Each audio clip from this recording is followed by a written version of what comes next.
Hello, everybody. I've got my book here, the Four Agreements. Right now, I'm going to be reading the first agreement, which is be impeccable with your word. The first agreement is the most important one and also the most difficult one to honor. It is so important that with just this first agreement, you will be able to transcend to the level of existence I call heaven on earth. The first agreement is to be impeccable with your word. It sounds very simple, but it is very, very powerful.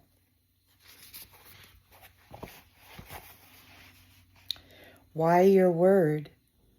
Your word is the power that you have to create. Your word is the gift that comes directly from God. The Gospel of John in the Bible, speaking of the creation of the universe, says, "In the beginning was the Word, and the Word was with God, and the Word is God." Through the Word, you express your creative power. It is through the Word that you manifest everything. Regardless of what language you speak, your intent manifests through the Word. What you dream, what you feel, and what you really are will all be manifested through the Word. The Word is not just a sound or a written symbol. The Word is a force. It is the power you have to express and communicate, to think, and thereby to create the events in your life. You can speak. What other animal on the planet can speak? The Word is the most powerful tool you have as a human. It is the tool of magic. But like a sword with two edges, your word can create the most beautiful dream, or your word can destroy everything around you. One edge is the misuse of the word, which creates a living hell. The other edge is the impeccability of the word, which will only create beauty, love, and heaven on earth. Depending on how it is used, the word can set you free or it can enslave you, even more than you know. All the magic you possess is based on your word. Your word is pure magic, and misuse of your word is black magic. The word is so powerful that one word can change a life or destroy the lives of millions of people. Some years ago, one man in Germany, by the use of the word, manipulated the whole country of the most intelligent people. He led them into a world war with just the power of his word.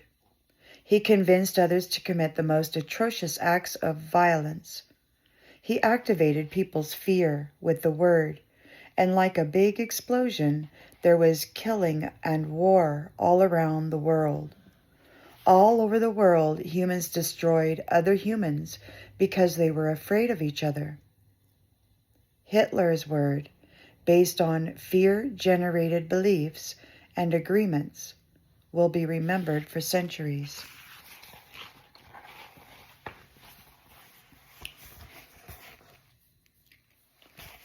The human mind is like a fertile ground where seeds are continually being planted.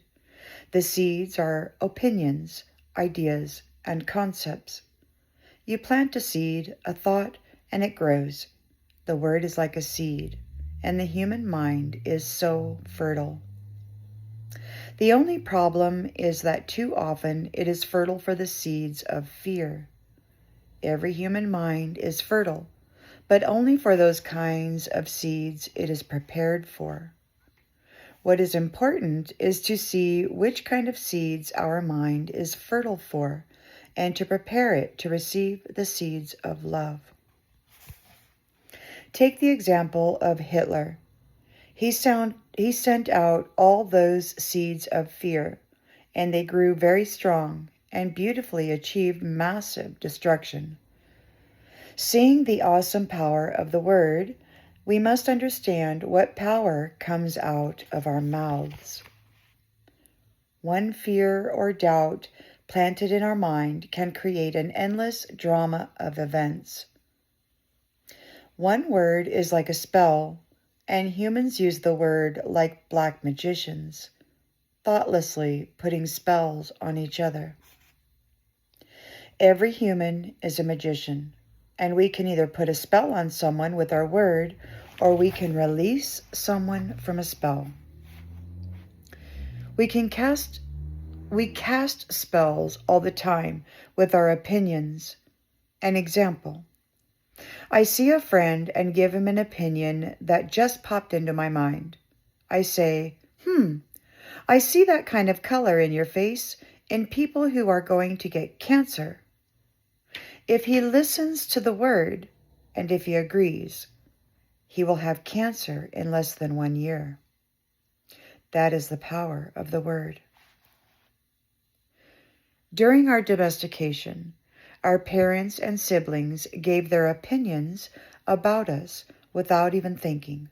We believed these opinions, and we lived in fear over these opinions, like not being good at swimming, or sports, or writing. Someone gives us an opinion and says, "Look, this girl is ugly." The girl listens, believes she is ugly, and grows up with the idea that she is ugly. It doesn't matter how beautiful she is.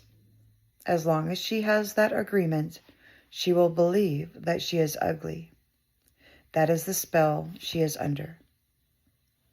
By hooking our attention, the word can enter our mind and change the whole belief for better or for worse. Another example: you may believe you are stupid, and you may have believed this for as long as you can remember. This agreement can be very tricky, causing you to do a lot of things just to ensure that you are stupid. You may do something and think to yourself, "I wish I were smart, but I must be stupid or I wouldn't have done that." The mind goes in hundreds of different directions, and we could spend days getting hooked by just that one belief in our own stupidity.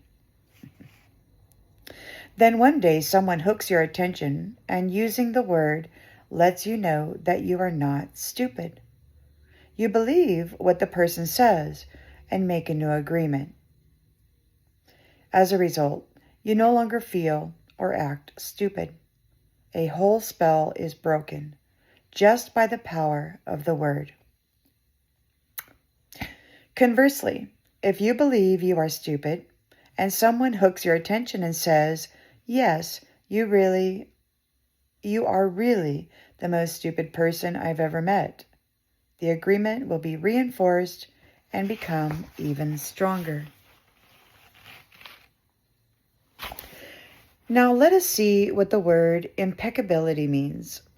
Impeccability means without sin.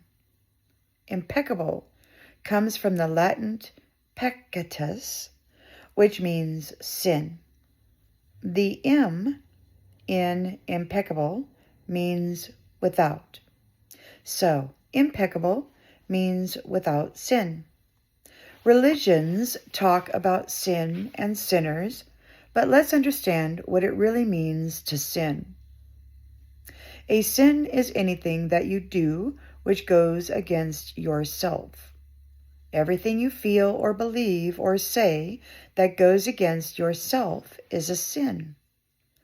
You go against yourself when you judge or blame yourself for anything. Being without sin is exactly the opposite. Being impeccable is not going against yourself. When you are impeccable, you take responsibility for your actions, but you do not judge or blame yourself. From this point of view, the whole concept of sin changes from something moral or religious to something common sense. Sin begins with rejection of yourself. Self-rejection is the biggest sin that you commit. In religious terms of self-rejection, it's a mortal sin which leads to death. Impeccability, on the other hand, leads to life.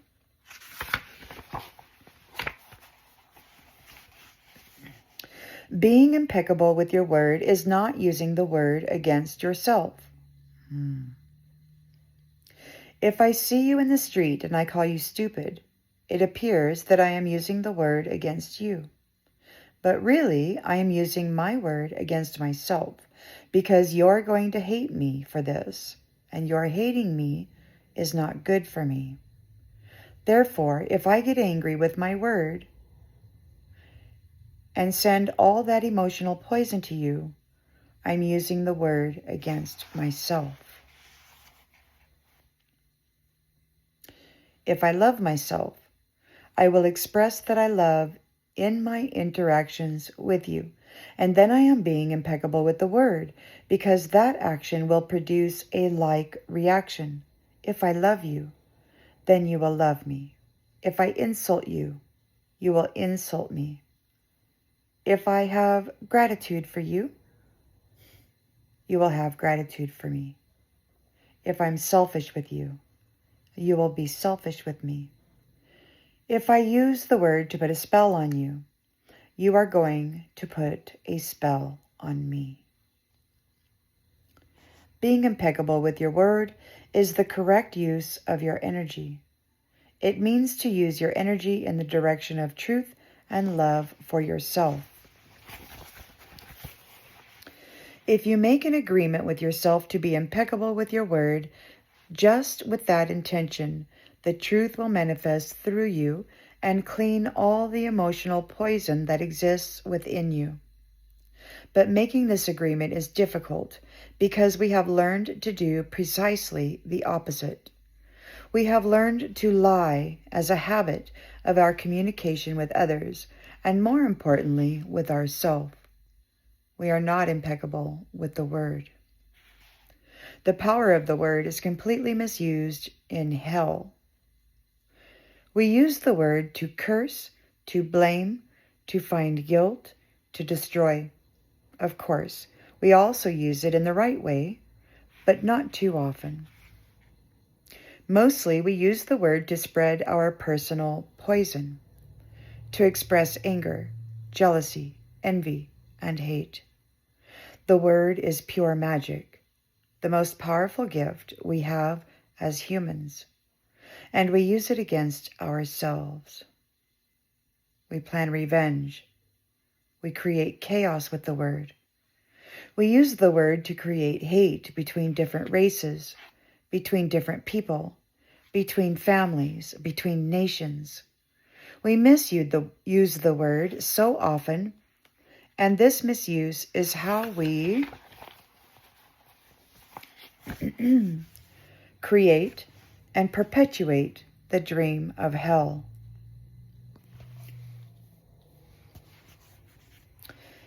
Misuse of the word is how we pull each other down and keep each other in a state of fear and doubt. Because the word is the magic that humans possess and misuse of the word is black magic, we are using black magic all the time without knowing that our word is magic at all. There was a woman, for example, who was intelligent and had a very good heart. She had a daughter whom she adored and loved very much.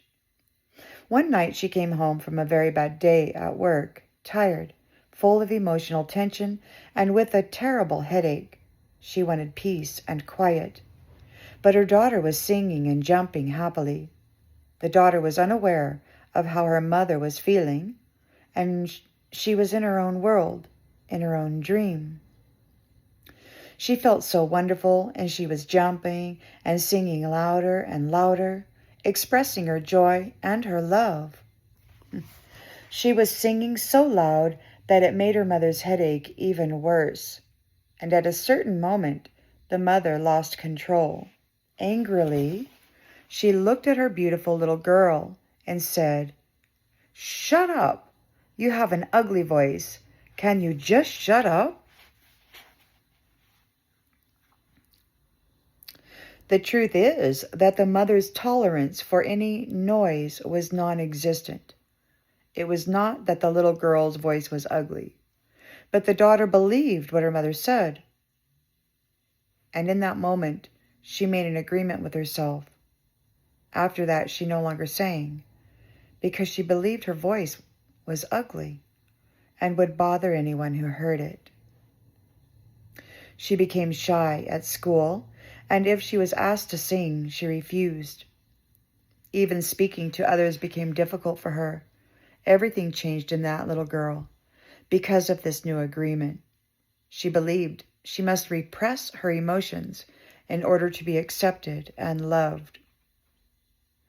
Whenever we hear an opinion and believe it, we make an agreement, and it becomes part of our belief system. This little girl grew up, and even though she had a beautiful voice, she never sang again. She developed a whole new complex from one spell. This spell was cast upon her by the one who loved her the most, her own mother.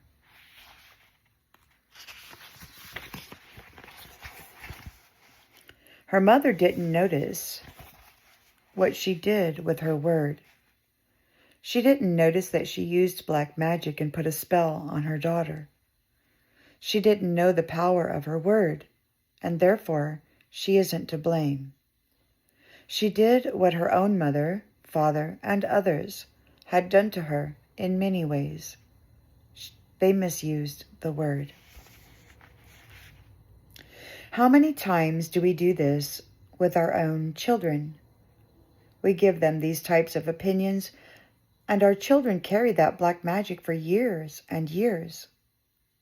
People who love us do black magic on us, but they don't know what they do. That is why we must forgive them. They don't know what they do. Another example. You awake in the morning feeling very happy. You feel so wonderful, you stay 1 or 2 hours in front of the mirror, making yourself beautiful. Well, one of your best friends says, "What has happened to you? You look so ugly. Look at the dress you are wearing. You look ridiculous." That's it. That is enough to put you all the way down in hell. Maybe this girlfriend just told you this to hurt you, and she did. She gave you an opinion with all the power of her word behind it. If you accept the opinion, it becomes an agreement. And you put all your power into that opinion. The opinion becomes black magic. These types of spells are difficult to break. The only thing that can break a spell is to make a new agreement based on truth. The truth is the most important part of being impeccable with your word. On one side of the sword are the lies which create black magic, and on the other side of the sword is the truth, which has the power to break the spell of black magic. Only the truth will set you free. Looking at everyday human interactions, imagine how many times we cast spells on each other with our word. Over time, this interaction has become the worst form of black magic, and we call it gossip. Gossip is black magic at its very worst because it is pure poison. We learn how to gossip by agreement. When we were children, we heard the adults around us gossiping all the time, openly giving their opinions about other people. They even had opinions about people they didn't know. Emotional poison was transferred along with the opinions, and we learned this as a normal way to communicate. Gossiping has become the main form of communication in human society.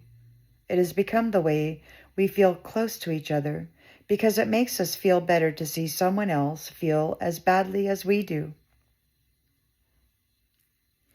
There is an old expression that says, "Misery likes company." And people who are suffering in hell don't want to be alone. Fear and suffering are an important part of the dream of the planet. They are how the dream of the planet keeps us down. Using the analogy of the human mind as a computer, gossip can be compared to a computer virus. A computer virus is a piece of computer language written in the same language all the other codes are written in, but with a harmful intent. This code is inserted into the program of your computer when you least expect it, and most of the time without your awareness. After this code has been introduced, your computer doesn't work right, or it doesn't function at all because the code gets so mixed up with so many conflicting messages that it stops producing good results. Human gossip works exactly the same way.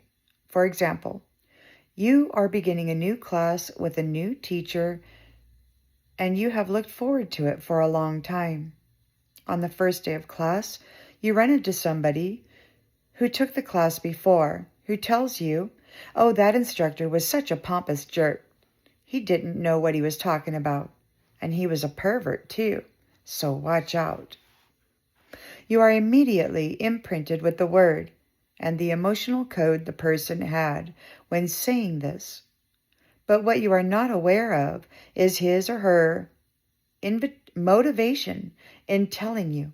This person could be angry for failing the class, or simply making an assumption based on fears and prejudices.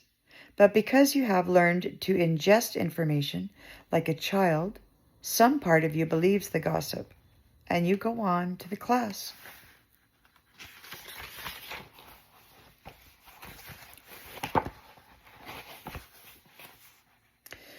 As the teacher speaks, you feel the poison come up inside of you, and you don't realize you see the teacher through the eyes of the person who gave you that gossip. Then you start talking to other people in the class about this, and they start to see the teacher in the same way, as a jerk and a pervert. You really hate the class, and soon you decide to drop out. You blame the teacher, but it is gossip that is to blame. All of this mess can be caused by one little computer virus. One little piece of misinformation can break down communication between people, causing every person it touches to become infected and contagious to others. Imagine that every single time others gossip to you, they insert a computer virus into your mind, causing you to think a little less clearly every time.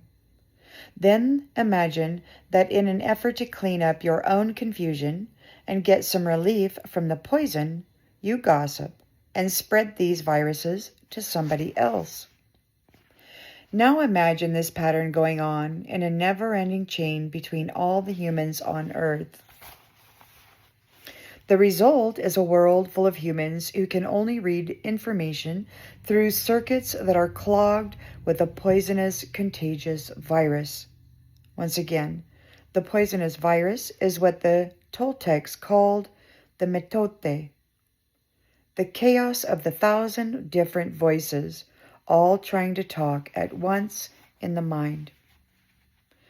Even worse are the black magicians or computer hackers, who intentionally spread the virus. Think back to a time when you or someone you know was angry with someone else and desired revenge. In order to seek revenge, you said something to or about that person with the intention of spreading poison and making that person feel bad about him or herself. As children, we do this quite thoughtlessly. But as we grow older, we become much more calculated in our efforts to bring other people down. Then we lie to ourselves and say that person received a just punishment for their wrongdoing. When we see the world through a computer virus, it is easy to justify the cruelest behavior.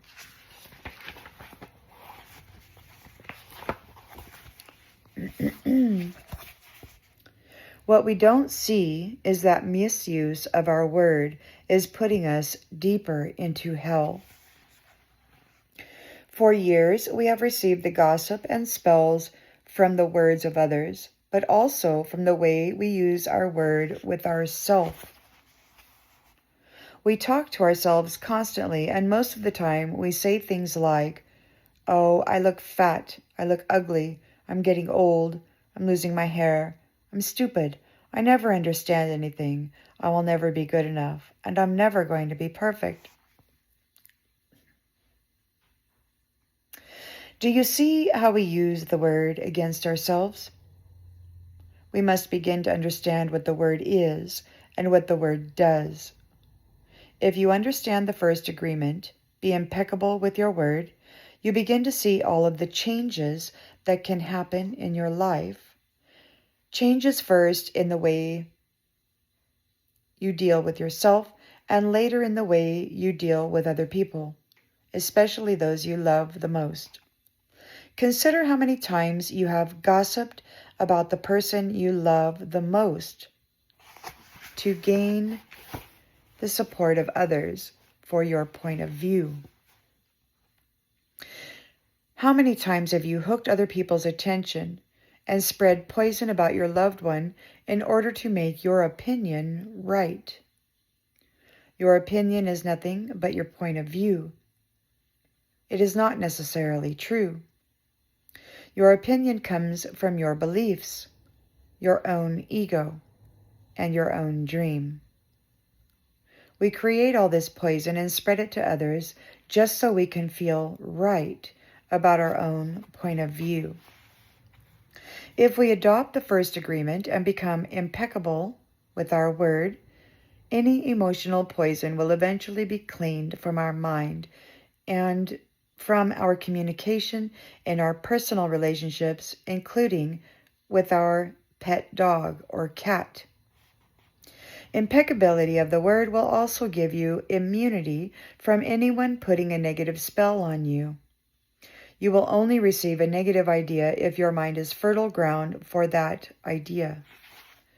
When you become impeccable with your word, your mind is no longer fertile ground for words that come from black magic.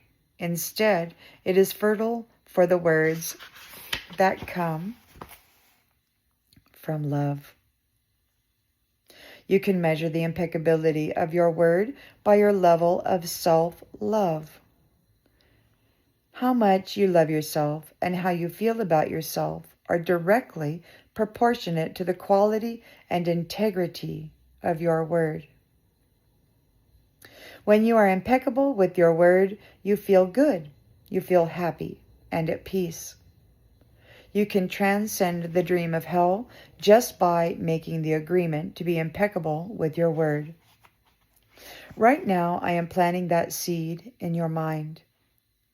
Whether or not the seed grows depends upon how fertile your mind is for the seeds of love. It is up to you to make this agreement with yourself. I am impeccable with my word. Nurture this seed, and as it grows in your mind, it will generate more seeds of love to replace the seeds of fear. This first agreement will change the kind of seeds your mind is fertile for. Be impeccable with your word. This is the first agreement that you should make if you want to be free, if you want to be happy, if you want to transcend the level of existence that is hell. It is very powerful. Use the word in the correct way. Use the word to share your love. Use white magic, beginning with yourself. Tell yourself how wonderful you are, how great you are. Tell yourself how much you love yourself. Use the word to break all those teeny tiny agreements that make you suffer. It is possible. It is possible because I did it, and I am no better than you. No, we are exactly the same. We have the same kind of brain, the same kind of bodies. We are humans. If I was able to break those agreements and create new agreements, then you can do the same. If I can be impeccable with my word, why not you? Just this one agreement can change your whole life. Impeccability of the word can lead you to personal freedom, to a huge success and abundance. It can take away all fear and transform it into joy and love. Just imagine what you can create with impeccability of the word. With the impeccability of the word, you can transcend the dream of fear and live a different life. You can live in heaven in the middle of 1,000 people living in hell, because you are immune to that hell. You can attain the kingdom of heaven from this one agreement. Be impeccable with your word.